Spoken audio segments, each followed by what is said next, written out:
Next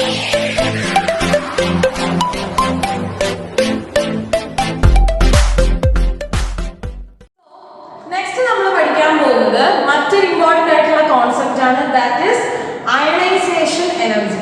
ionisation എന്താണെന്ന് നമുക്കറിയാം. എന്താണ്? ഒരു ആറ്റത്തില് ആ ലാസ്റ്റ് ഇലക്ട്രോണിനെ അതിൽ നിന്ന് മൂവ് ചെയ്യാനുള്ള ആ ഒരു ടെൻഡൻസി, അതിനെയാണ് നമ്മൾ എന്തെന്ന് പറയുന്നത്? അയണൈസേഷൻ എന്ന് പറയുന്നത്. അങ്ങനെയാണെങ്കിൽ എന്തായിരിക്കും അയണൈസേഷൻ എനർജി? നമുക്ക് നോക്കാം. നോക്കിക്കേ, it is the amount of energy required to remove electron from valence shell of isolated gaseous atom. അപ്പോൾ ഐസൊലേറ്റ് ആയിട്ട് സ്റ്റേബിൾ ആയിട്ടുള്ള ഒരു ഗേഷ്യസ് ആറ്റത്തിന്റെ ലാസ്റ്റ് ഇലക്ട്രോണിനെ അതിൽ നിന്ന് മൂവ് ചെയ്യാനുള്ള ആ ഒരു ടെൻഡൻസി, ആ ടെൻഡൻസിയുടെ മെഷറിനെയാണ് നമ്മൾ എന്തെന്ന് പറയുന്നത്?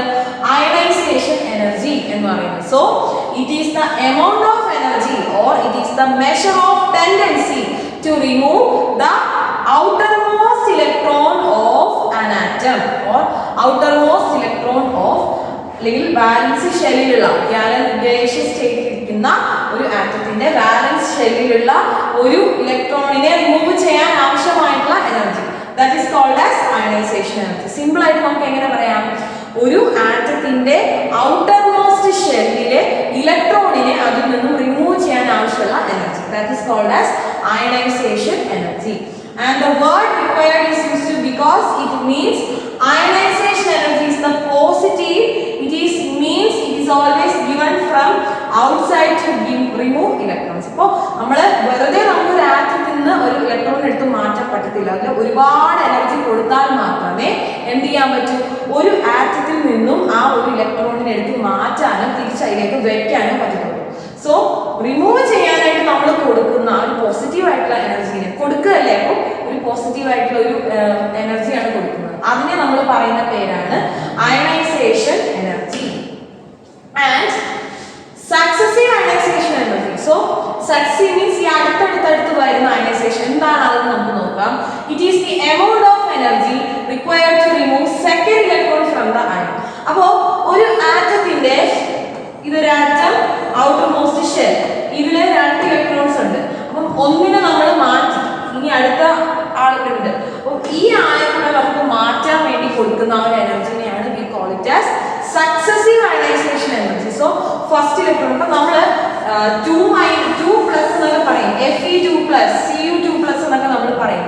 പക്ഷേ ആ 2+ വരുന്നതിന് മുമ്പ് അത് 1 ആയിരുന്നു. ദാറ്റ് മീൻസ് ആ ഫസ്റ്റ് ഇലക്ട്രോണിനെ മാറ്റിയതിനു ശേഷമാണ് സെക്കൻഡ് ഇലക്ട്രോണിലേക്ക് വന്നത്. അപ്പോൾ ആ രണ്ടാമത്തെ ഇലക്ട്രോണിനെയും മാറ്റാൻ വേണ്ടി എടുക്കുന്ന എനർജിനെയാണ് നമ്മൾ സക്സസീവ് അയണൈസേഷൻ എനർജി എന്ന് പറയുന്നത്. Okay, it is the amount of energy required to remove second electron from the ion. ഇവിടെ നമുക്കൊരു എക്സാമ്പിൾ നോക്കാം. ഇവിടെ നമുക്കൊരു എക്സാമ്പിൾ തന്നിട്ടുണ്ട്. M എന്ന് പറയുന്ന ഒരു എലമെന്റ്, അതിന് എനർജി കൊടുക്കുകയാണ്. കൊടുക്കുമ്പോൾ നമുക്ക് അവിടെ വരുന്ന എന്താണ്? ഒരു ഇലക്ട്രോൺ അതിൽ നിന്ന് പോയിട്ട് അവിടെ M+ ആയി. ഇപ്പോൾ M എന്ന് പറയുന്ന ഒരു ഗേഷ്യസ് സ്റ്റേറ്റിൽ ഇരിക്കുന്ന ഒരു സാധാരണ എലമെന്റിന് നമ്മൾ എനർജി കൊടുത്തു. എനർജി കൊടുത്തപ്പോൾ അത് M+ ആയി, ഒരു ഇലക്ട്രോൺ മാറി. ദെൻ ആ M+ല് വീണ്ടും നമ്മൾ എനർജി കൊടുത്തിട്ട് വീണ്ടും നമ്മൾ അതിനെ എന്ത് ചെയ്യാണ്? അടുത്ത ഇലക്ട്രോണിനെ മൂവ് ചെയ്യുമ്പോൾ അത് എന്തായി? M2+ ആയി, +1 ഇലക്ട്രോൺ. ദെൻ വീണ്ടും നമ്മൾ എനർജി കൊടുക്കുകയാണ്, M3+ ആകുന്നു. അപ്പോൾ M+ ആയിരുന്നു, ആദ്യം M+ ആയി, then M2+ ആയി, then M3+ ആയി. അപ്പോൾ ഈ കൊടുക്കുന്ന, അതായത് ഫസ്റ്റ് കൊടുത്തതിന്റെ എത്രയോ ഇരട്ടി കൊടുത്താൽ മാത്രമേ നമുക്ക് ആ ഒരു സാധനത്തിന് M2+ ആക്കാൻ പറ്റൂ. അതുപോലെ വീണ്ടും എത്രയോ ഇരട്ടി എനർജി കൊടുത്താൽ മാത്രമേ M3+ ആക്കാൻ പറ്റൂ. അപ്പോൾ ഓരോ ഇലക്ട്രോണിനെ റിമൂവ് ചെയ്യാനായാലും ഇലക്ട്രോണിനെ അബ്സോർബ് എടുക്കാൻ ഗെയിൻ ചെയ്യാനായാലും അത്രയും തന്നെ നമ്മൾ എനർജി കൊടുത്തുകൊണ്ടേയിരിക്കണം. ആൻഡ് ദാറ്റ് ആ രണ്ടാമത്തെ ഇലക്ട്രോണിന് വേണ്ടി നമ്മൾ കൊടുക്കുന്നതിനെയാണ് സക്സസീവ് അയണൈസേഷൻ എനർജി എന്ന് പറയുന്നത്. ഇനി നമുക്ക് നോക്കാം, ഈ അയണൈസേഷൻ എനർജിയെ അഫക്ട് ചെയ്യുന്ന ചില ഫാക്ടേഴ്സ് ഉണ്ട്. അപ്പം വെറുതെ നമുക്ക് ഇലക്ട്രോണിനെ എന്താണ് ഐസൊലേറ്റഡ് ആയിട്ടുള്ള സ്റ്റേബിൾ ആയിട്ടുള്ള ഒരു സ്പീഷീസ് റിമൂവ് ചെയ്യാൻ പറ്റത്തില്ല. അതിനെ അഫക്ട് ചെയ്യുന്ന ചില ഫാക്ടേഴ്സ് ഉണ്ട്. എന്തൊക്കെയാണെന്ന് നോക്കാം. The first factor is size of atom. അപ്പോൾ ആറ്റത്തിന്റെ സൈസ് എന്ന് പറയുന്നത് ഒരു വലിയ ഇമ്പോർട്ടൻ്റ് ആയിട്ടുള്ള ഒരു ഘടനയാണ്. കാരണം നോക്കിയാൽ നമ്മൾ പറഞ്ഞു പ്രോട്ടോൺസ് പോസിറ്റീവ് ചാർജ് ആണ് അല്ലേ. ന്യൂക്ലിയസിനകത്ത് ഇരിക്കുന്ന പ്രോട്ടോൺസിന്റെ പോസിറ്റീവ് ചാർജ് ആണ്, അതിന് ചുറ്റുമുള്ള ഇലക്ട്രോൺസിന്റെ നെഗറ്റീവ് ചാർജ് ആണ്. അപ്പോൾ ഈ പോസിറ്റീവും നെഗറ്റീവും അട്രാക്ട് ചെയ്തുകൊണ്ടുള്ള ഒരു ആറ്റത്തിൽ ഇതെല്ലാം അറേഞ്ച് ചെയ്ത് വെച്ചേക്കുന്നത്. അപ്പോൾ ഈ ആറ്റത്തിന്റെ ന്യൂക്ലിയർ ചാർജ് എന്ന് പറയുന്നത് സൈസിനെ അഫക്റ്റ് ചെയ്യുന്ന ആളാണ്. അപ്പോൾ ഈ ന്യൂക്ലിയർ ചാർജ് എത്രത്തോളം കൂടുതലായിരിക്കുന്നു അത്രത്തോളം ആ ആറ്റം അതിലേക്ക് അടുത്തിരിക്കും, അല്ലെങ്കിൽ ആ ഒരു ആറ്റത്തിന്റെ സബ്സ്റ്റൻസും ഇലക്ട്രോൺസും അതിലേക്ക് അടുത്തിരിക്കും. And if the size is small, nuclear charge will be high, so it will attract the electron more effectively. അപ്പോൾ ഒരു ആറ്റത്തിന്റെ സൈസ് എത്രത്തോളം ചെറുതാണോ അത്രയും തന്നെ ആ ന്യൂക്ലിയസ് എന്ത് ചെയ്യും, ആ ഇലക്ട്രോൺസിനെല്ലാം അതിലേക്ക് വലിച്ചു. അങ്ങനെ എന്താ സംഭവിക്കുക, it will attract more electrons more effectively, therefore ionization energy will be high. അപ്പോൾ ഈ പറഞ്ഞ സ്റ്റെബിലിറ്റി കൂടുതലായിട്ടുള്ള ആറ്റത്തിൽ അപ്പം എത്രത്തോളം അടുത്തേക്ക് പിടിച്ചു വെക്കുന്നോ അത്രയും തന്നെ ആ ഇലക്ട്രോണിനെ അതിനടുത്ത് മാറ്റാനുള്ള എനർജി നമ്മൾ എത്രയോ കൂടുതൽ കൊടുത്താൽ മാത്രമേ നമുക്ക് മാറ്റാൻ പറ്റത്തുള്ളൂ. അപ്പോൾ as the size decreases, size കുറയുന്നതിനനുസരിച്ച് ആ ഇഫക്റ്റീവ് ന്യൂക്ലിയർ ചാർജ് കൂടുന്നു, അതിലേക്ക് പിടിച്ചു വെക്കാനുള്ള ടെൻഡൻസി കൂടുന്നു. As A result it will require higher ionization energy അല്ലെ. അപ്പോൾ ഒരു ഇലക്ട്രോണിനെ മാറ്റണം എന്നുണ്ടെങ്കിൽ എന്ത് ചെയ്യണം, നമ്മൾ ഒരുപാട് കൂടുതൽ എനർജി കൊടുത്താൽ മാത്രമേ നമുക്ക് അതിൽ നിന്ന് ആ ഒരു ഇലക്ട്രോണിനെ എടുത്ത് മാറ്റാനായിട്ട് സാധിക്കുകയുള്ളൂ. സെക്കൻഡ് പോയിന്റ് നമുക്ക് നോക്കാം, that is charge on nucleus. ന്യൂക്ലിയസിലെ ചാർജ്. അപ്പോൾ ആറ്റത്തിന്റെ സൈസിനെ കുറിച്ച് നമ്മൾ പറഞ്ഞു, സൈസ് കൂടിയാൽ നമുക്ക് പ്രശ്നമില്ല, കുറച്ച് എനർജി നമുക്ക് അറ്റത്തിരിക്കുന്ന ആളെ നമുക്ക് പെട്ടെന്ന് മാറ്റാം, പക്ഷേ അടുത്തിരിക്കുന്ന ആളെ പെട്ടെന്ന് മാറ്റാൻ പറ്റത്തില്ല.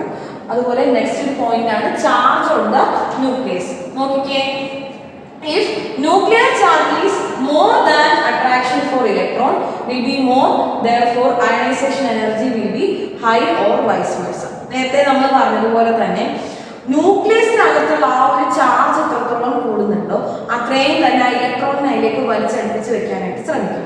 അങ്ങനെയാണെന്നുണ്ടെങ്കിൽ ആ ലാസ്റ്റ് ഇലക്ട്രോണിനെ മാറ്റാനായിട്ട് നമ്മൾ അത്രയും അയനൈസേഷൻ എനർജി കൂടുതൽ നമ്മൾ കൊടുക്കേണ്ടി വരും. നമ്മൾ നോക്കുന്നത് മറ്റൊരു ഇമ്പോർട്ടൻ്റ് ആയിട്ടുള്ള ഒരു ഇഫക്റ്റ് ആണ്, ദാറ്റ് ഈസ് സ്ക്രീനിങ് ഇഫക്റ്റ്. അപ്പോൾ സ്ക്രീനിങ് ഇഫക്റ്റ് നമുക്ക് പഠിക്കാം എന്താണെന്ന്. ഞാനിവിടെ ആറ്റം വരയ്ക്കുവാണേ. സോ ഇതാണ് ആറ്റത്തിന്റെ ന്യൂക്ലിയസ് ഒന്ന് കൺസിഡർ ചെയ്യുക. This is the first subshell.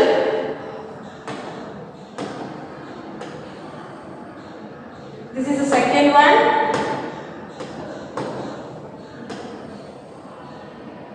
And this is the third one. അപ്പോൾ ഇതിലെല്ലാം ആരുണ്ട്, ഇലക്ട്രോൺസ് ഉണ്ട് അല്ലേ. അപ്പം ന്യൂക്ലിയസ് ഉണ്ട്, say 2 electrons.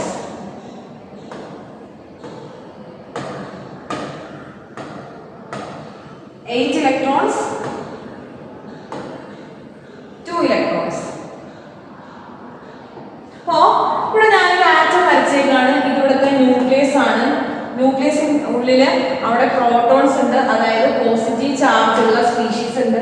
ഇതെല്ലാം നെഗറ്റീവ് ചാർജ് ഉള്ള ആൾക്കാരാണ്. ഈ പുറമെ ഇരിക്കുന്ന ഇലക്ട്രോൺസ് എല്ലാം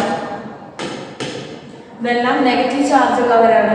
അങ്ങനെയെങ്കിൽ ഇവിടെ നോക്കിക്കേ, ഇതെല്ലാം ഷെല്ലാണ് അല്ലേ. അപ്പം ഒരു ന്യൂക്ലിയസ് കഴിഞ്ഞ് ഈ റെഡ് കളറിൽ കാണിച്ചിരിക്കുന്നത് ഫസ്റ്റ് സബ് ഷെല്ലാണ്. ദെൻ അടുത്തത് ഷെൽ, ഒരു കവറിംഗ് ആണ് അല്ലേ. Then last one also it is also A shell. അപ്പോൾ ഈ ഷെല്ലുകളെല്ലാം കൂടി ഉള്ള ഒരു സംഭവമാണ് നമ്മുടെ ആറ്റം എന്ന് പറയുന്നത്.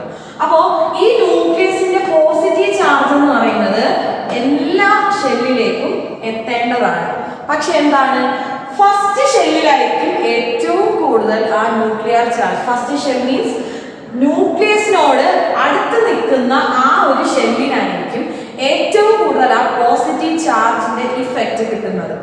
കാരണം എന്താ, നെക്സ്റ്റിലേക്ക് കിട്ടും, പക്ഷെ ഫസ്റ്റ് ഷെൽ എന്ത് ചെയ്യും, അതിനെ ഒന്ന് തടഞ്ഞു വെക്കും. ഒരു കോട്ടിംഗ് പോലെ, ഒരു കവറിംഗ് പോലെ ന്യൂക്ലിയസിൽ നിന്നുള്ള പോസിറ്റീവ് ചാർജിനെ തൊട്ടടുത്ത ഷെല്ലിലേക്ക് പോകാതിരിക്കാൻ ആ ഫസ്റ്റ് ഷെല്ല് കവർ ചെയ്ത് വെക്കും. എഗെയിൻ ആ ഇടയ്ക്കുള്ള ഷെല്ല് വീണ്ടും ആ ന്യൂക്ലിയർ ചാർജിനെ അടുത്തേക്ക് പോകാനായിട്ട് വീണ്ടും കവർ ചെയ്ത് വെക്കും. And that effect is called as screening effect or shielding effect. അപ്പോൾ ന്യൂക്ലിയസിനകത്തെ ആ ഒരു ന്യൂക്ലിയർ ഇഫക്റ്റീവ് ചാർജിനെ ആരൊക്കെയാണ് തടഞ്ഞു വെക്കുക, ഇവിടെയുള്ള ഈ പോസിറ്റീവ്, ഇവിടെയുള്ള ഈ ഷെല്ലുകളെല്ലാം തൊട്ടടുത്ത ഷെല്ലിലേക്ക് പോകുന്ന എന്ന് നമ്മൾ പറയുന്നത് screening effect or shielding effect. Okay, അപ്പോൾ ഈ പറഞ്ഞ സ്ക്രീനിങ് ഇഫക്റ്റ് അല്ലെങ്കിൽ ഷീൽഡിംഗ് ഇഫക്റ്റ് എങ്ങനെയാണ് നമ്മുടെ ആറ്റത്തിന്റെ റേഡിയസ് അല്ലെങ്കിൽ അയണൈസേഷൻ എനർജിയെ അഫക്റ്റ് ചെയ്യുന്നത് നോക്കാം. Due to filling of inner orbitals the nuclear charge is somehow reduced for outermost electron. As a result, outermost electron will be loosely bounded and therefore ionization energy decreases. അപ്പോൾ ഇവിടെ നമ്മൾ പറഞ്ഞതുപോലെ ഈ last ഷെല്ലിലേക്ക് എത്രത്തോളം കുറച്ച് കിട്ടുന്നോ അത്രയും പെട്ടെന്ന് നമുക്ക് ആ ലാസ്റ്റ് ഇലക്ട്രോൺസിനെ മാറ്റിക്കൂടെ. അപ്പോൾ that means screening effect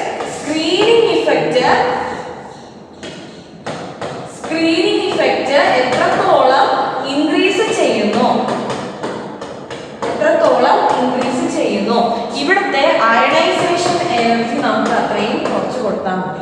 So as the screening effect increases, the ionization energy decreases. അപ്പോൾ ഈ ന്യൂക്ലിയസിൽ നിന്നുള്ള അതിന്റെ ന്യൂക്ലിയർ ചാർജ് എത്രത്തോളം ഇതിലേക്ക് എത്തുന്നത് കുറയുന്നു, ആ വാല്യൂ എത്രത്തോളം കുറയുന്നു അത്രയും തന്നെ കുറച്ച് എനർജി മാത്രം നമുക്ക് ആ ലാസ്റ്റ് ഇലക്ട്രോണിനെ അതിൽ നിന്ന് റിമൂവ് ചെയ്യാനായിട്ട് കൊടുത്താൽ മതി.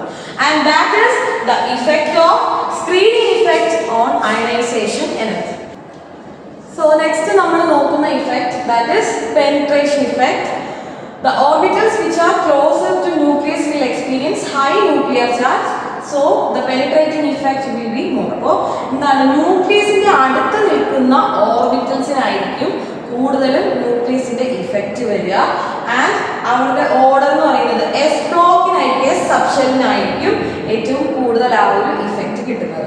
Then P block, then D block, then last വരുന്ന എഫ് ബ്ലോക്ക്, എഫ് ഓർബിറ്റൽ. അപ്പോൾ ഏറ്റവും കൂടുതൽ ആ ഒരു ഇഫക്റ്റ് വരുന്ന ആർക്കായിരിക്കും എസ് ഓർബിറ്റലിനും, ഏറ്റവും കുറവ് പെനിട്രേറ്റിംഗ് ഇഫക്റ്റ് കിട്ടുന്നത് എഫ് ഓർബിറ്റലിനും ആയിരിക്കും. And next one is electronic configuration. അപ്പോൾ ഹാഫ് ഫിൽഡ് ആയിട്ടുള്ളതും ഫുൾ ഫിൽഡ് ആയിട്ട് നമ്മൾ പഠിച്ചിട്ടുണ്ട്. നമ്മുടെ ഡി ബ്ലോക്ക് വരുമ്പോൾ half filled orbitals and full filled orbitals, that means ഇപ്പോൾ നമ്മൾ ഡി ഓർബിറ്റലാണ് കൺസിഡർ ചെയ്യുന്നതെങ്കിൽ we are considering D orbital നമുക്കറിയാം 5 ഓർബിറ്റൽസ് ആണുള്ളത്. ഓരോന്നിനും 2 വെച്ച് 5 ഇലക്ട്രോൺസിനെ ഒരു സൈഡിലേക്കുള്ള സ്പിന്നായിട്ടും അല്ലാതെ 2 വെച്ച് കംപ്ലീറ്റ്ലി ഫിൽഡ് ആയിട്ടും ഓക്കുപൈ ചെയ്യാനായിട്ട് സാധിക്കും അല്ലേ. അപ്പോൾ ഇങ്ങനെ വരുമ്പോൾ അതായത് കംപ്ലീറ്റ്ലി ഫിൽഡ് ആയിട്ടുള്ള 10 ഇലക്ട്രോൺസും ഫിൽഡ് ആയിട്ടുള്ളതിനെ നമ്മൾ പറയുന്നതാണ് ഫുൾ ഫിൽഡ് എന്നും, ജസ്റ്റ് 5 മാത്രം ഡയറക്റ്റ് 5 മാത്രം ഫിൽ ചെയ്യുന്നതിനെ നമ്മൾ പറയുന്നതാണ് half filled. Okay, so electronic configuration consider ചെയ്യുകയാണെങ്കിൽ half filled and full filled orbitals are more stable. അപ്പോൾ ഹാഫ് ഫിൽഡ് അല്ലെങ്കിൽ ഫുൾ ഫിൽഡ് ആയിട്ടുള്ള ഓർബിറ്റൽസ് ആണ് സാധാരണ എന്താണ് ഈ പറഞ്ഞ ഡി ഓർബിറ്റലിൽ ഏറ്റവും കൂടുതൽ സ്റ്റെബിലിറ്റി വരുന്നത്. ആൻഡ് അതുപോലെ തന്നെ അവർക്കായിരിക്കും ഹൈ അയണൈസേഷൻ എനർജി. അപ്പോൾ ഈ പറഞ്ഞതുപോലെ കംപ്ലീറ്റ് ആയിട്ട് ഫില്ല് ചെയ്തിരിക്കുന്ന ഈ 5 ഓർബിറ്റലിലും കംപ്ലീറ്റ് ആയിട്ട് ഫില്ല് ചെയ്തിരിക്കുന്ന ഇലക്ട്രോൺസിനെ മാറ്റാനായിട്ട് അത്രയും തന്നെ നമുക്ക് അയണൈസേഷൻ എനർജി കൊടുക്കേണ്ടി വരും. ആൻഡ് ഇനി നമ്മൾ നോക്കുന്നത്, നേരത്തെ നമ്മൾ അറ്റോമിക് റേഡിയൈ എങ്ങനെയാണ് എലോങ് എ പീരീഡും എലോങ് എ ഗ്രൂപ്പും നമ്മൾ പഠിച്ചു. നെക്സ്റ്റ് നമ്മൾ നോക്കുന്നത് ionization energy along a period, ഒരു പീരീഡിൽ നമ്മൾ പോകുമ്പോൾ അവിടെ എങ്ങനെയാണ് ചേഞ്ച് വരുന്നത് എന്നാണ് നെക്സ്റ്റ് നമ്മൾ നോക്കുന്നത്. നോക്കിയേ, along a period it increases. എന്തുകൊണ്ടാണ് നോക്കാം, it is because along period the size decreases. അപ്പോൾ നമ്മൾ ഒരു പീരീഡിൽ പോകുമ്പോഴത്തേക്കും സൈസ് കുറഞ്ഞ് വരികയാണ്. സൈസ് കുറയുമ്പോൾ എന്ത് സംഭവിക്കുന്നത്, അവിടുത്തെ ന്യൂക്ലിയർ ചാർജ് ഇൻക്രീസ് ചെയ്യണം അല്ലേ. അപ്പോൾ സൈസ് കുറയുന്നതിനനുസരിച്ച് ന്യൂക്ലിയർ ചാർജ് ഇൻക്രീസ് ചെയ്യും. ന്യൂക്ലിയർ ചാർജ് ഇൻക്രീസ് ചെയ്താൽ എന്താ സംഭവിക്കുക, ആ ഇലക്ട്രോൺ അതിലേക്ക് പിടിച്ചു വെക്കുകയാണ് അല്ലെ. ഇലക്ട്രോണിനെ പിടിച്ചു വെക്കുക മീൻസ് അതിനെ മാറ്റണമെന്നുണ്ടെങ്കിൽ നമുക്ക് അത്രയും എനർജി കൊടുക്കണം. And but the anomalous behaviour is seen, let us see that. അപ്പോൾ ഏറ്റവും കുറവ് ionisation energy ആവശ്യമാർക്കാണ് lithium.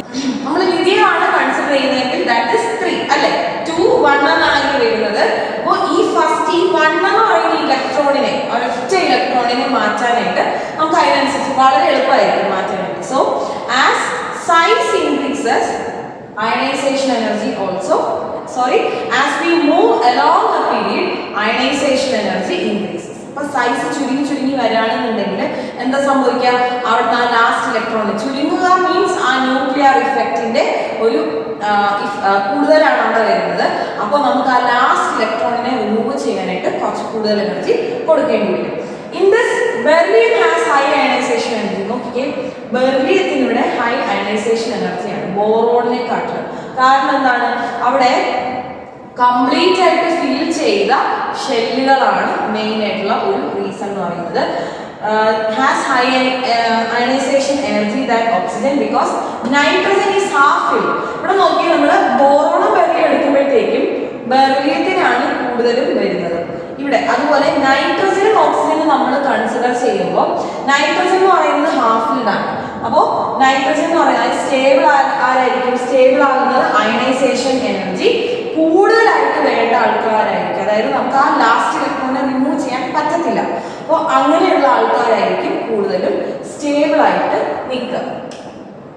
And next നമ്മൾ നോക്കുന്നത് റേഡിയേഷൻ അലോങ് എ ഗ്രൂപ്പ്. അപ്പോൾ ഒരു പീരീഡിലാണെന്നുണ്ടെങ്കിൽ നമ്മൾ ഓരോ ഇലക്ട്രോൺ ആറ്റം കഴിയുന്തോറും എന്താ സംഭവിക്കുക, അയണൈസേഷൻ എനർജി കൂടുതൽ കൊടുക്കുകയാണ്. As we move along a period the ionization energy increases. Next along a ഗ്രൂപ്പിൽ എങ്ങനെയാണ് ആ വേരിയേഷൻ വരുന്നത് നോക്കാം. നോക്കിക്കേ, ionization energy decreases along the group. അപ്പം ഒരു ഗ്രൂപ്പിലാണെങ്കിൽ എന്ത് സംഭവിക്കുക, താഴേക്ക് വരുന്നോറും അയണൈസേഷൻ എനർജി കുറഞ്ഞു വരികയാണ് ചെയ്യുന്നത്. നമ്മൾ നേരത്തെ എസ് ബ്ലോക്കിന്റെ കാര്യം പഠിച്ചപ്പോൾ പറഞ്ഞായിരുന്നു എന്താണ്, താഴേക്ക് വരുന്നോറും അതിലെ ഓർബിറ്റലിന്റെ എണ്ണം കൂടുകയാണ്. 1, 2, 3 അങ്ങനെ എണ്ണം കൂടുകയാണ്. അങ്ങനെ കൂടുമ്പോൾ ആറ്റത്തിന്റെ സൈസ് വലുതാവുകയാണ്. ആറ്റത്തിന്റെ സൈസ് വലുതാവുമ്പോൾ ആ ചാർജ്, ന്യൂക്ലിയർ ചാർജ് ആ ലാസ്റ്റ് ഇലക്ട്രോണിലേക്ക് ചിലപ്പോൾ എത്താണ്ടാവും. അങ്ങനെ വരുമ്പോൾ ആ ലാസ്റ്റുള്ള ആളെ നമുക്ക് ഈസി ആയിട്ട് മൂവ് ചെയ്യാനായിട്ട് സാധിക്കും. So ionization energy decreases along the group as the size increases. So size increase ചെയ്യുന്നതിനനുസരിച്ച് along the groupൽ നമുക്ക് എന്താണ് ionization energy decrease ചെയ്യാണ് ചെയ്യുന്നത്. And nuclear charge decreases as a result. Less ionization is energy is required to remove the electron. അപ്പോൾ ഈ effective charge കുറയുന്നതിനനുസരിച്ച് എന്താ സംഭവിക്കുക, last electron നമുക്ക് പെട്ടെന്ന് മാറ്റാം. അങ്ങനെ പെട്ടെന്ന് മാറ്റണമെങ്കിൽ നമുക്ക് കുറച്ച് എനർജി കൊടുത്താൽ മതി. So as we move along a group ionization energy decreases. Then നമ്മൾ എക്സാമ്പിൾ പറയുകയാണെങ്കിൽ താഴേക്ക് നോക്കുവാണെങ്കിൽ lithium, sodium, potassium, rubidium and caesium. ഇതിൽ ഏറ്റവും കൂടുതൽ എനർജി വേണ്ടത് ആർക്കാണ്, ലിഥിയത്തിനാണ്. ഏറ്റവും കുറച്ച് എനർജി വേണ്ട ആളാണ്, ദാറ്റ് ഇസ് സീഷ്യം. കാരണം എന്താണ്, സീഷ്യത്തിന്റെ സൈസ് ഒത്തിരി വലുതാണ്. താഴേക്ക് പോകുന്നതോറും സീഷ്യത്തിന് 7 വരെയാണ് സബ്ഷൽ വരുന്നത്. സോ അത്രയും കൂടുതൽ വരുന്നത് കൊണ്ട് കുറച്ച് അയണൈസേഷൻ എനർജി കൊടുത്താൽ മതി സീഷ്യത്തിന്റെ ഔട്ടർ മോസ്റ്റ് ഷെല്ലിലുള്ള ഇലക്ട്രോണിനെ റിമൂവ് ചെയ്യാനായിട്ട്. ആൻഡ് നെക്സ്റ്റ് നമ്മൾ നോക്കുന്നത് that is electron gain enthalpy. നമുക്ക് നോക്കാം അയണൈസേഷൻ എൻതാൽപ്പി എന്താണെന്ന് നമ്മൾ പറഞ്ഞു. ഒരു ആറ്റത്തിലെ ലാസ്റ്റ് ഇലക്ട്രോണിനെ റിമൂവ് ചെയ്യാനായിട്ട് ആവശ്യമുള്ള എനർജിയാണ് അയണൈസേഷൻ എനർജി അല്ലെ. അങ്ങനെയാണെങ്കിൽ ഇലക്ട്രോൺ ഗെയിൻ എൻതാൽപ്പി എന്താണ്? ഈ എനർജിയും എൻതാൽപ്പി തമ്മിലുള്ള difference.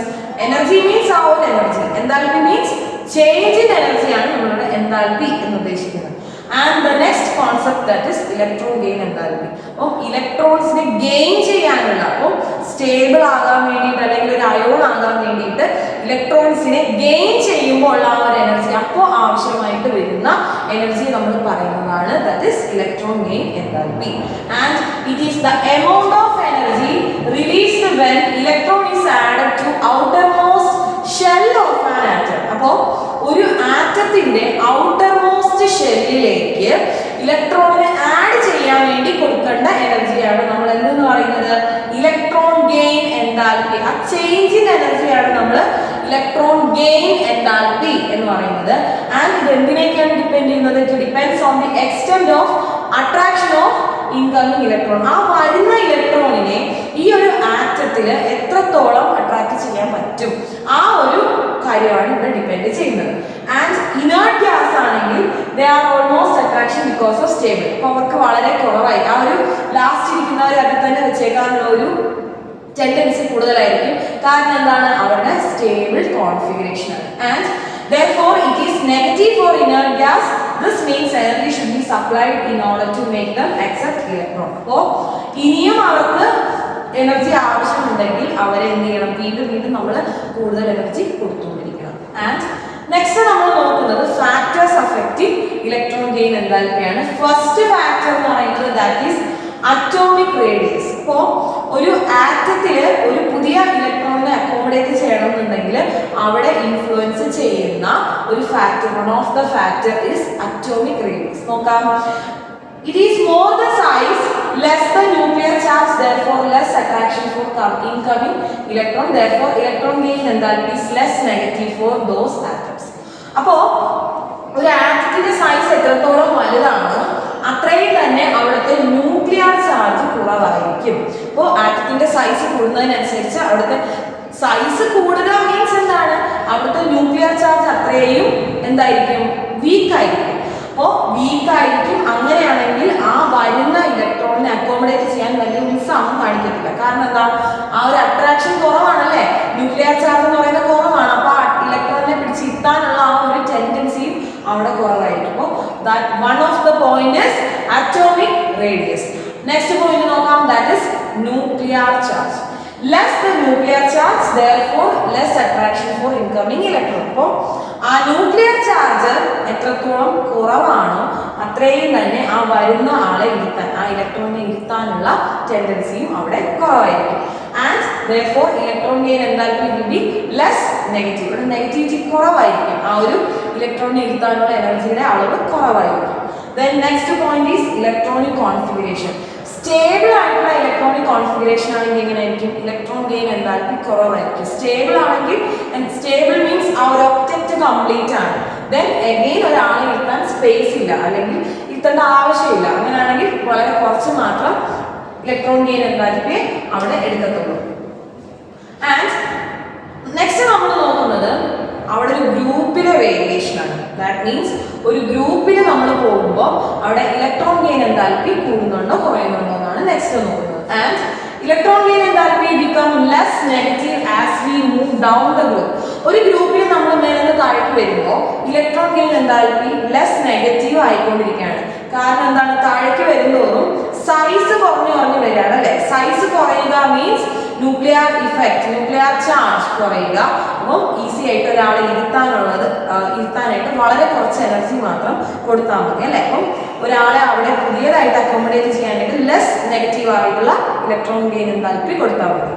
And as we go down the group, the size increases and nuclear charge decreases. Size increase ചെയ്യുകയും nuclear charge decrease ചെയ്യുകയും ചെയ്യുന്നു. Due to which the attraction for incoming electron decreases. അപ്പോൾ എന്താണ്, ആ ഒരു ഇലക്ട്രോണിനെ അവിടെ ഇരുത്താനുള്ള അട്രാക്ഷൻ ആണ് അവിടെ ഡിക്രീസ് ചെയ്യുന്നത്. And electron gain എന്താൽപ്പി also decreases. Okay, so as we go down the group, electron gain enthalpy decreases because of the effective nuclear charge decreasing. So as we go down the group, electron gain enthalpy decreases because of the size is increasing. പക്ഷേ ഈ ഒരു കേസിൽ ചില അനോമാലിറ്റീസ് അവിടെ exist ചെയ്യുന്നുണ്ട്. In case of chlorine and fluorine, ഇവരുടെ പ്രത്യേകം നമുക്കറിയാം. ക്ലോറിൻ, ഫ്ലൂറിൻ, ബ്രോമിൻ, അയഡിൻ എന്ന് പറയുന്നത് ഹാലജൻസ് ആണ്. ദാറ്റ് മീൻസ് ഇലക്ട്രോൺ നെഗറ്റീവ് ആയിട്ടുള്ള സീരീസ് ആണ് ആ ഒരു ഗ്രൂപ്പുകാർ. അവരെ നമ്മൾ കൺസിഡർ ചെയ്യുമ്പോൾ അവരുടെ ഇലക്ട്രോൺ നെഗറ്റീവ് അല്ലെങ്കിൽ ഇലക്ട്രോൺ ഗെയിൻ എന്താൽപ്പി എന്ന് പറയുന്നത് ലെസ് നെഗറ്റീവ് ആയിരിക്കും. കാരണം എന്താണ്, അവര് വളരെ ചെറിയ സൈസിലുള്ള ആറ്റംസ് ആണ് ഈ പറഞ്ഞ ക്ലോറിൻ, ഫ്ലൂറിൻ എന്നൊക്കെ പറയുന്നത്. That means as A size decreases, electron gain enthalpy becomes more negative. Okay, and next നമ്മൾ നോക്കുന്നത് വേരിയേഷൻ അലോങ് എ പീരീഡ്. അപ്പോൾ ഗ്രൂപ്പിൽ നമ്മൾ പറഞ്ഞു as we go down the group, electron gain enthalpy or the change in energy for gaining an electron decreases. And next is variation along a period. നോക്കിക്കേ, ഒരു പീരീഡിൽ എന്താ സംഭവിക്കുക, ഇലക്ട്രോൺ ഗെയിൻ എന്താൽപ്പി ഇൻക്രീസ് ചെയ്യാണ് ചെയ്യുക. സോ ഗ്രൂപ്പിലാണെങ്കിലോ ഡിക്രീസ് ചെയ്യും, പീരീഡിലാണെങ്കിൽ അത് increase ചെയ്യും. കാരണം എന്താണ്, ഒരു പീരീഡിൽ നമ്മൾ മൂവ് ചെയ്യുമ്പോൾ അവിടുത്തെ സൈസ് ഇൻക്രീസ് ചെയ്യാണ്, സൈസ് ഡിക്രീസ് ചെയ്യാണ്. സൈസ് ഡിക്രീസ് ചെയ്യുന്നതിനനുസരിച്ച് അവിടുത്തെ ന്യൂക്ലിയർ ചാർജ് ഇൻക്രീസ് ചെയ്യും. As A part the electron gain എന്താൽപ്പി increases. And ഇവിടെ ഒരു എക്സെപ്ഷണൽ ബിഹേവിയർ നമ്മൾ പറയുന്ന എന്തിന്റെ കേസിലാണ്? ഇനേർട്ട് ഗ്യാസസിന്റെ കേസിലാണ്.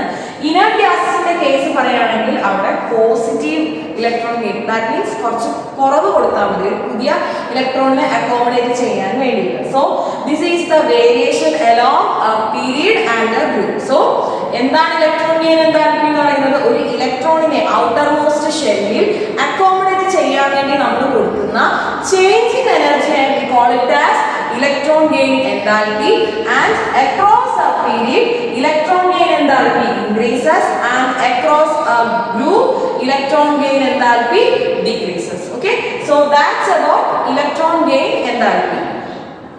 So next നമ്മൾ നോക്കുന്നത് മറ്റൊരു ഇമ്പോർട്ടന്റ് ആയിട്ടുള്ള കോൺസെപ്റ്റ് ആണ്, ദാറ്റ് ഈസ് ഇലക്ട്രോനെഗറ്റിവിറ്റി. വളരെ ചെറിയ ക്ലാസ് തൊട്ട് നമ്മൾ പഠിക്കുന്ന ഒരു കോൺസെപ്റ്റ് ആണ് ഇലക്ട്രോനെഗറ്റിവിറ്റി എന്ന് പറയുന്നത്. എന്താണ് ഇലക്ട്രോനെഗറ്റിവിറ്റി? ഒരു ബോണ്ടിങ് നടക്കുമ്പോൾ അല്ലെങ്കിൽ അവിടെ ഒരു ഷെയറിംഗ് നടക്കുന്ന സമയത്ത് ആ വരുന്ന പെയർ ഓഫ് ഇലക്ട്രോൺസിനെ അക്കോമഡേറ്റ് ചെയ്യാൻ അല്ലെങ്കിൽ അട്രാക്ട് ചെയ്യാനായിട്ട് ഉള്ള അവിടുത്തെ ചെറിയ ആ ഒരു ടെൻഡൻസിനെ we call it as electronegativity അല്ലെ. നോക്കിയേ, it is the tendency of an atom to attract shared pair of electrons more towards itself. അപ്പോൾ ഒരു ആറ്റത്തിലേക്ക് ഷെയർ ചെയ്ത ഇലക്ട്രോൺസിനെ ഇരുത്താൻ വേണ്ടി അക്കോമഡേറ്റ് ചെയ്യാൻ വേണ്ടി ഉള്ള ആ ഒരു ടെൻഡൻസിയാണ് നമ്മൾ എന്തെന്ന് പറയുന്നത്? ഇലക്ട്രോനെഗറ്റിവിറ്റി എന്ന് പറയുന്നത്. അപ്പോൾ ഈ ഇലക്ട്രോനെഗറ്റിവിറ്റി മെയിൻ ആയിട്ട് ഡിപ്പെൻഡ് ചെയ്യുന്ന രണ്ട് കാര്യങ്ങളെയാണ്. ഒന്ന് സൈസും മറ്റൊന്ന് അതിന്റെ ന്യൂക്ലിയർ ചാർജ്. അപ്പോൾ ഒരു ആറ്റത്തിന്റെ സൈസിനനുസരിച്ചും ന്യൂക്ലിയർ ചാർജിനനുസരിച്ചും ആയിരിക്കും ആ ആറ്റത്തിന്റെ ഇലക്ട്രോനെഗറ്റിവിറ്റി എന്ന് പറയുന്നത്. Okay, and the size is less, ചെറിയ സൈസ് ചെറിയ ആറ്റം ആണെന്നുണ്ടെങ്കിൽ then more will be the nuclear charge, hence more attraction for shared pair of electron. അപ്പോൾ ഒരു ആറ്റത്തിന്റെ സൈസ് ചെറുതാണെങ്കിൽ അവിടെ എന്താ സംഭവിക്കുക? സൈസ് ചെറുതാണെന്നുണ്ടെങ്കിൽ അവിടുത്തെ ന്യൂക്ലിയർ ചാർജ് അത്രയും കൂടുതലായിരിക്കും. അങ്ങനെയാണെന്നുണ്ടെങ്കിൽ അവിടുത്തെ ഇലക്ട്രോനെഗറ്റിവിറ്റി എങ്ങനെയായിരിക്കും? വളരെ കൂടുതലായിരിക്കും. കാരണം എന്താണ്? സൈസ് കുറയുന്നതിനനുസരിച്ച് ന്യൂക്ലിയർ ചാർജ് കൂടുമ്പോൾ ആ ഷെയർ ചെയ്ത ആ പെയർ ഓഫ് ഇലക്ട്രോണിനെ അതിലേക്ക് അട്രാക്ട് ചെയ്ത് വെക്കാനുള്ള ടെൻഡൻസി കൂടുതലാണ്. സോ എപ്പോഴും ഇലക്ട്രോനെഗറ്റിവിറ്റി കൂടിയിരിക്കാനായിട്ട് എന്താണ് advisable?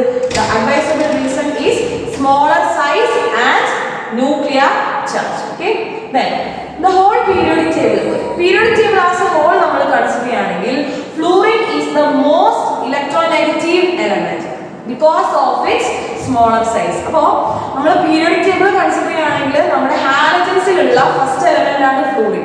So fluorine is the most electronegative element in periodic table. And മറ്റ് ഫാക്ടേഴ്സ് എന്ന് പറയുന്നത് ഇലക്ട്രോനെഗറ്റിവിറ്റിയെ ഡിപ്പെൻഡ് ചെയ്യുന്ന മറ്റ് ഫാക്ടേഴ്സ്, ഫസ്റ്റ് വൺ എന്ന് പറയുന്നത് state of hybridization. So electronegativity will be more high for sp hybridized orbitals or sp hybridized molecules. അപ്പോൾ electronegativity ഏറ്റവും കൂടുതൽ ഏതിലാണ് കാണപ്പെടുന്നത്? sp ഹൈബ്രിഡൈസ്ഡ് ആയിട്ടുള്ള ഓർബിറ്റൽസിലായിരിക്കും, അല്ലെങ്കിൽ അത് പ്രൊസസ് ചെയ്യുന്ന മോളിക്യൂൾസ് അല്ലെങ്കിൽ ആറ്റംസിലായിരിക്കും ഇലക്ട്രോനെഗറ്റിവിറ്റി ഏറ്റവും കൂടുതൽ വരുന്നത്. ആൻഡ് ഏറ്റവും കുറവ് വരുന്ന ഏതിലാണ്? ദാറ്റ് ഇസ് sp3 ആയിരിക്കും ഏറ്റവും കുറവ് ഇലക്ട്രോനെഗറ്റിവിറ്റി പ്രൊസസ് ചെയ്യുന്നത്. മറ്റൊരു ഫാക്ടർ എന്ന് പറയുന്നത് that is oxidation state of element. അപ്പോൾ ഇലക്ട്രോനെഗറ്റിവിറ്റിയെ ഡിപ്പെൻഡ് ചെയ്യുന്ന ഫസ്റ്റ് ഫാക്ടർ എന്ന് പറയുന്നത് hybridization, state of hybridization, and second factor is oxidation state of elements. നോക്കിക്കേ, ഓക്സിഡേഷൻ സ്റ്റേറ്റ് എത്രത്തോളം ഹയർ ആണോ അത്രയും തന്നെ ഇലക്ട്രോനെഗറ്റിവിറ്റിയും ഹയർ ആയിരിക്കും. അപ്പം നമ്മൾ വേരിയബിൾ ഓക്സിഡേഷൻ സ്റ്റേറ്റ് പഠിച്ചു അല്ലേ? അപ്പോൾ ആ വേരിയബിൾ ഓക്സിഡേഷൻ സ്റ്റേറ്റ് എത്രത്തോളം ഹയർ വാല്യൂ ആണോ അത്രയും തന്നെ ആ ഒരു ആറ്റം എന്തായിരിക്കും? ഇലക്ട്രോനെഗറ്റീവ് ആയിരിക്കും. ആൻഡ് നെക്സ്റ്റ് നമ്മൾ നോക്കുന്നത് വേരിയേഷൻ അലോങ് എ ഗ്രൂപ്പ്. ഒരു ഗ്രൂപ്പിൽ നമ്മൾ പോകുമ്പോൾ താഴേക്ക് വരുമ്പോഴത്തേക്കും എന്താണ് അവിടുത്തെ ഇലക്ട്രോനെഗറ്റിവിറ്റിക്ക് സംഭവിക്കുന്നത്? നോക്കിക്കേ, as we move down the group, ഒരു ഗ്രൂപ്പിൽ നമ്മൾ താഴേക്ക് വരുമ്പോൾ electronegativity decreases. So as we go down the group electronegativity decreases. കാരണം എന്താണ്? സൈസ് ഇൻക്രീസ് ചെയ്യാണ്. നമ്മൾ എപ്പോഴും ഓർക്കേണ്ട ഒരു പോയിന്റ് ആണ്. താഴേക്ക് വരുമ്പോൾ ഒരു ഗ്രൂപ്പിൽ നമ്മൾ മേലെ താഴേക്ക് വരുമ്പോൾ എന്താണ് സംഭവിക്കുക? അവിടുത്തെ സൈസ് കൂടുകയാണ്, ആറ്റത്തിന്റെ സൈസ് കൂടി വരികയാണ്. കാരണം എന്താണ്? നമ്പർ ഓഫ് ഓർബിറ്റൽസ് ഇൻക്രീസ് ചെയ്യുകയാണ്. അപ്പോൾ അവിടുത്തെ സൈസ് ഇൻക്രീസ് ചെയ്യുന്നു. സൈസ് ഇൻക്രീസ് ചെയ്യുമ്പോൾ എന്തോ പറ്റുന്നു? ന്യൂക്ലിയർ ചാർജ് ഡിക്രീസ് ചെയ്യുന്നു. ആറ്റത്തിന്റെ സൈസ് കൂടുമ്പോൾ ന്യൂക്ലിയർ ചാർജ് ഡിക്രീസ് ചെയ്യുന്നു. അങ്ങനെ അത് ഡിക്രീസ് ചെയ്താൽ അവിടുത്തെ ഇലക്ട്രോനെഗറ്റിവിറ്റി എന്ത് സംഭവിക്കുന്നു? കുറയുന്നു. ബിക്കോസ് എന്താണ്, ആ ഒരു ഇലക്ട്രോണിനെ ഷെയർ ചെയ്ത ഇലക്ട്രോണിനെ അക്കോമഡേറ്റ് ചെയ്യാണ് വേണ്ടത് അല്ലേ. അപ്പോൾ ഈ പറഞ്ഞ സൈസ് കൂടുന്നതിനനുസരിച്ച് അട്രാക്ഷൻ കുറവായിരിക്കും. So as we go down the group electronegativity decreases due to the large size of an atom and decrease in the nuclear charge. And next നമ്മൾ നോക്കുന്നത് variation along a period ആണ്. So as we go down the group electronegativity decreases. As we go along the period എന്താണ് സംഭവിക്കുക? It increases. So as we go along the period electronegativity increases. കാരണം എന്താണ്? First reason എന്ന് പറയുന്നത് size decrease ചെയ്യാണ് അല്ലേ. Size decrease ചെയ്യുമ്പോൾ എന്താ സംഭവിക്കുക? ന്യൂക്ലിയർ ചാർജ് എന്ന് പറയുന്നത് കുറഞ്ഞു വരും. അപ്പോൾ സൈസ് കുറയുന്നതിനനുസരിച്ച് ന്യൂക്ലിയർ ചാർജ് ഇൻക്രീസ് ചെയ്യുന്നു. ന്യൂക്ലിയർ ചാർജ് ഇൻക്രീസ് ചെയ്യുമ്പോൾ ആ വരുന്ന പെയർ ഓഫ് ഇലക്ട്രോൺസിനെ അക്കോമഡേറ്റ് ചെയ്ത് വെക്കാനുള്ള അട്രാക്ഷൻ അവിടെ ഇൻക്രീസ് ചെയ്യുന്നു. As A result electronegativity increases as we move along the period. And ഇവിടെ എന്താ സംഭവിക്കുക? ഇവിടെ സംഭവിക്കുന്നത് വെച്ചാൽ metallic and non metallic character ആണ്. ആറ്റത്തിന്റെ നോൺ മെറ്റാലിക് ആൻഡ് മെറ്റാലിക് ക്യാരക്ടേഴ്സിനെയാണ് അവിടെ അഫക്ട് ചെയ്യുന്നത്. നോക്കിക്കേ, ഇലക്ട്രോനെഗറ്റിവിറ്റി എത്രത്തോളം കുറയുന്നു അത്രയും തന്നെ മെറ്റാലിക് ക്യാരക്ടറും നോൺ മെറ്റാലിക് ക്യാരക്ടറും ചേഞ്ച് ചെയ്യാണ് വരും അല്ലെ. നമുക്കറിയാം മെറ്റൽസ് എന്ന് പറയുന്നത് ഫ്രീ ഇലക്ട്രോൺസ് മൂവിങ് ചാർജസ് ഉള്ള സബ്സ്റ്റൻസിനെയാണ് നമ്മൾ മെറ്റൽസ് എന്ന് പറയുന്നത്. അപ്പോൾ ഇലക്ട്രോനെഗറ്റിവിറ്റി കാരണം അവിടെ മെറ്റാലിക് ആൻഡ് നോൺ മെറ്റാലിക് ക്യാരക്ടറിന് ചേഞ്ച് വരികയാണ് സംഭവിക്കുന്നത്. ആൻഡ് നമുക്ക് നോക്കാം എങ്ങനെയാണ് ഈ പറഞ്ഞ മെറ്റാലിക് ആൻഡ് നോൺ മെറ്റാലിക് ക്യാരക്ടേഴ്സിന് ചേഞ്ച് വരുന്നതെന്ന്. Metallic and non metallic character. ഇപ്പോൾ നമ്മൾ പറഞ്ഞു ഈ പറഞ്ഞ കാര്യങ്ങളെല്ലാം വേരിയേഷൻസ് അലോങ് പീരീഡ് ഉണ്ട്, വേരിയേഷൻസ് അലോങ് ഗ്രൂപ്പ് ഉണ്ട്. So how metallic and non metallic characters influence along this group and period. So metallic character is the tendency to lose electron. അപ്പോൾ നമുക്കറിയാം മെറ്റൽസ് എന്ന് പറയുന്നത് ധാരാളം ഫ്രീ ഇലക്ട്രോൺസ് ഉള്ള species ആണ് metals എന്ന് പറയുന്നത്. സോ മെറ്റാലിക് ക്യാരക്ടർ മീൻസ് ചെയ്യുന്നത് എന്താണ്? It is the tendency to lose electrons. ഇലക്ട്രോൺസിനെ നഷ്ടപ്പെടാനുള്ള ആ ഒരു ടെൻഡൻസിയാണ് നമ്മൾ എന്തെന്ന് പറയുന്നത്? മെറ്റാലിക് ക്യാരക്ടർ എന്ന് പറയുന്നത്. ആൻഡ് നോൺ മെറ്റാലിക് ക്യാരക്ടർ ആണെങ്കിലോ just opposite, to gain electrons. And metallic character means to lose electron and non metallic character means to gain electron. And ഗ്രൂപ്പിലാണെങ്കിൽ എങ്ങനെയായിരിക്കും? ഗ്രൂപ്പിലാണെങ്കിൽ നമുക്കറിയാം പോകുന്തോറും താഴേക്ക് വരുന്നതോറും സൈസ് കൂടുന്നുണ്ട്. അപ്പോൾ ഈ മെറ്റാലിക് ക്യാരക്ടർ എന്ന് പറയുന്നത് ഇൻക്രീസ് ചെയ്യും. So along a group metallic character increases and non-metallic character decreases. So as we move along a group metallic character increases and non-metallic character decreases. ഇപ്പോൾ എന്താണ് റീസൺ എന്ന് നമുക്ക് നോക്കാം. സൈസ് ഇൻക്രീസ് ചെയ്യുക അല്ലെ. ഒരു ഗ്രൂപ്പിൽ നമ്മൾ മേലെ താഴേക്ക് വരുമ്പോൾ അവിടെ എന്താണ് സംഭവിക്കുക? ഓർബിറ്റൽസിന്റെ എണ്ണം കൂടുന്നു. As A result the size of an atom increases. അപ്പൊ എന്താ പറ്റുന്നത്? വാലൻസ് ഇലക്ട്രോൺസ് സൈസ് കൂടുന്നതിനനുസരിച്ച് വാലൻസ് ഇലക്ട്രോൺ എന്ന് വെച്ചാൽ ന്യൂക്ലിയസിന്റെ അടുത്ത് ദൂരെ പോയിക്കൊണ്ടേയിരിക്കും അല്ലെ. അപ്പോ എന്താ സംഭവിക്കുക? ന്യൂക്ലിയർ ചാർജ് എന്ന് പറയുന്നത് ഡിക്രീസ് ചെയ്യും. അപ്പം സൈസ് കൂടുമ്പോൾ വാലൻസ് ഇലക്ട്രോൺസ് ന്യൂക്ലിയസിന്റെ അടുത്ത് നിന്ന് ദൂരേക്ക് പോയിക്കൊണ്ടിരിക്കും. അന്നേരം എന്താ സംഭവിക്കുക? ആ ഒരു ഇലക്ട്രോണിൽ കിട്ടുന്ന ന്യൂക്ലിയർ ചാർജിന്റെ എമൗണ്ട് അവിടെ ഡിക്രീസ് ചെയ്യാണ്. And metallic character increase. അപ്പോൾ ഈ ഒരു ന്യൂക്ലിയർ ചാർജ് കിട്ടുന്നത് കുറയുന്നതിനനുസരിച്ച് മെറ്റാലിക് ആ ഫ്രീ ഇലക്ട്രോൺ അതിൻ്റെ ആ ഒരു ഫ്രീനെസ് അവിടെ എന്താണ്? ഇൻക്രീസ് ചെയ്യാണ്. അപ്പോൾ എന്താ പറ്റുന്നത്? അവിടെ മെറ്റാലിക് ക്യാരക്ടർ ഇൻക്രീസ് ചെയ്യും. whereas non metallic character decreases. അപ്പോൾ ഒന്ന് കൂടുമ്പോൾ മറ്റത് എന്തായാലും ഓട്ടോമാറ്റിക്കലി കുറയും. So metallic character increases, non metallic character decreases along a group. Then along a period എങ്ങനെയാണ് നമുക്ക് നോക്കാം. നോക്കിക്കേ, മെറ്റാലിക് ക്യാരക്ടർ ഡിക്രീസസ് അല്ലെ. അലോങ് എ പീരീഡിലും അലോങ് എ പീരീഡിലേക്ക് വരുമ്പോൾ അവിടെ എന്താണ്? സൈസ് കുറയും. ദാറ്റ് മീൻസ് ന്യൂക്ലിയർ ഇഫക്റ്റ് അവിടെ കൂടുതലാണ് നമ്മളൊരു പീരീഡിലേക്ക് പോകുമ്പോൾ.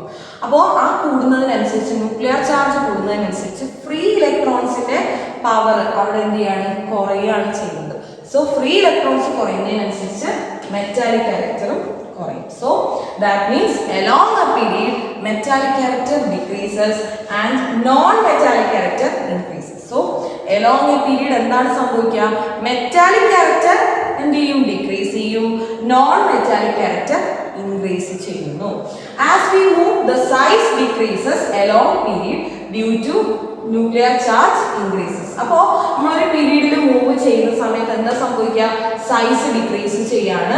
അതിൻ്റെ കൂട്ടത്തിൽ ന്യൂക്ലിയർ ചാർജ് സൈസ് കുറയുന്നതിനനുസരിച്ച് ന്യൂക്ലിയർ ചാർജിന്റെ ഇഫക്റ്റ് അവിടെ ഇൻക്രീസ് ചെയ്യും. So tendency to gain electrons increases. ഇലക്ട്രോൺസിനെ ഗെയിൻ ചെയ്യാനുള്ള ആ ഒരു ടെൻഡൻസി ഇൻക്രീസ് ചെയ്യും. അന്നേരം അവിടെ ഇലക്ട്രോൺസിനെ ലൂസ് ചെയ്യാനുള്ള ടെൻഡൻസി ഡിക്രീസ് ചെയ്യും. So as we move along a period, metallic character decreases and non-metallic character increases. നേരത്തെ നമ്മൾ പറഞ്ഞതുപോലെ along a group ആണെങ്കിൽ എന്താ സംഭവിക്കുക, basic oxides increases as we come across more metallic character down the group. അപ്പോൾ നമ്മളൊരു ഗ്രൂപ്പിൽ താഴേക്ക് വരുമ്പോൾ അവിടെ എന്താ സംഭവിക്കുക, ബേസിക് ഓക്സൈഡുകളുടെ ഫോർമേഷൻ ആണ് അവിടെ ഇൻക്രീസ് ചെയ്യുന്നത്. ഈ പറഞ്ഞതുപോലെ സൈസ് കൂടുന്നതിനനുസരിച്ച് അത് ലൂസ് ചെയ്യാനുള്ള ടെൻഡൻസി കൂടുന്നതിനനുസരിച്ച് ബേസിക് ഓക്സൈഡ്സിന്റെ ഫോർമേഷൻ അവിടെ ഇൻക്രീസ് ചെയ്യുകയും അവിടുത്തെ മെറ്റാലിക് ക്യാരക്ടർ ഇൻക്രീസ് ചെയ്യുകയും ചെയ്യുവാണ്. That as we go down the group. So along a group, basic oxides, formation of basic oxides increases as we come across the group. Okay, then next നേരത്തെ നമ്മൾ പറഞ്ഞതുപോലെ തന്നെ ഈ basic oxide formation along a period ആണെങ്കിലോ basic nature of oxides decreases. ഈ size കുറയുന്നതിനനുസരിച്ച് nuclear charge കൂടുന്നതിനനുസരിച്ച് basic nature എന്ത് ചെയ്യാണ്, കുറയാണ് ചെയ്യുന്നത്.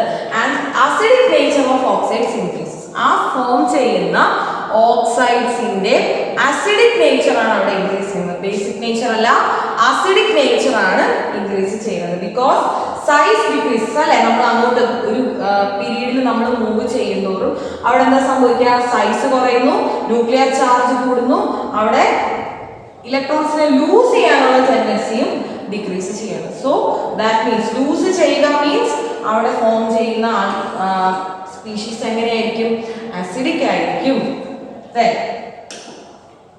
നോക്കിക്കേ, മറ്റൊരു ഇമ്പോർട്ടൻ്റ് ആയിട്ടുള്ള ഒരു കാര്യമാണ് ഡയഗണൽ റിലേഷൻഷിപ്പ് എന്ന് പറയുന്നത്. ഇപ്പോൾ ഡയഗണൽ നമുക്കറിയാം, നമ്മളൊരു സ്ക്വയർ അല്ലെങ്കിൽ ഒരു ക്വാഡ്രിലാറ്ററൽ ആയിട്ട് എന്തെങ്കിലും ഒരു 4 സൈഡ്സ് ഉള്ള ഒരു സാധനം നമ്മൾ കൺസിഡർ ചെയ്യുകയാണെങ്കിൽ അതിൻ്റെ ഒരു എൻഡിൽ നിന്നും ഓപ്പോസിറ്റ് എൻഡിലേക്ക് പോകുന്ന ആ ലൈനിനെ നമ്മൾ വിളിക്കുന്ന പേരാണ് ഡയഗണൽ അല്ലെ. സോ ഇവിടെ നമ്മുടെ പീരിയോഡിക് ടേബിളിലും ഒരു എലമെന്റിന്റെ നേരെ ഓപ്പോസിറ്റ് ആയിട്ടുള്ള, അതായത് ഫസ്റ്റ് ഗ്രൂപ്പിലുള്ള ഒരു എലമെന്റും സെക്കൻഡ് ഗ്രൂപ്പിലുള്ള സെക്കൻഡ് പീരീഡിലുള്ള ഒരു എലമെന്റും തമ്മിൽ ഒരു സിമിലർ റിലേഷൻഷിപ്പ് ഫോം ചെയ്യും. ഇവിടെ നോക്കിക്കേ, നമ്മൾ എസ് ബ്ലോക്ക് ആണ് കൺസിഡർ ചെയ്യുന്നത്. എസ് ബ്ലോക്കിൽ ഫസ്റ്റ് മെമ്പേഴ്സ് ആണ് ലിഥിയം, സോഡിയം, പൊട്ടാസ്യം അങ്ങനെ പോകും.